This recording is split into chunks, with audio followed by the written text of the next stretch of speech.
1 hour versus 5-day duck. Let's go. For the 1 hour duck, grind these spices to make 5-spice powder and combine it with salt, hoisin sauce, grated garlic, and ginger. Lightly score the duck breast with a sharp knife to help the fat render. Marinate, then refrigerate for an hour. Place the duck breast in a cold pan, finish in a 350-degree oven, rest for 10 minutes before slicing it up. For the 5-day duck, we're making Peking Duck. Start by slathering the previous marinade in the duck cavity, then sew it shut with a bamboo skewer. Now get your trusty bike pump and blow air under the skin to separate it from the meat. Make a poaching liquid with boiling water, soy sauce, spices, and salt. Ladle the liquid over the duck skin to tighten it up.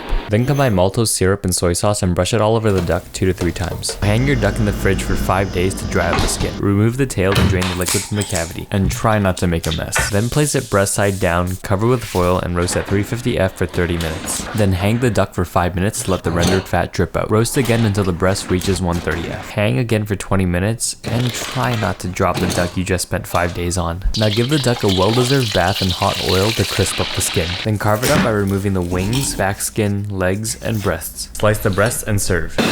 1 hour duck. Scallion, cucumber. Gotta have the hoisin. It's very well seasoned, even only after being marinated for an hour. That's gonna be hard to beat. 5-day Peking duck. Let's go.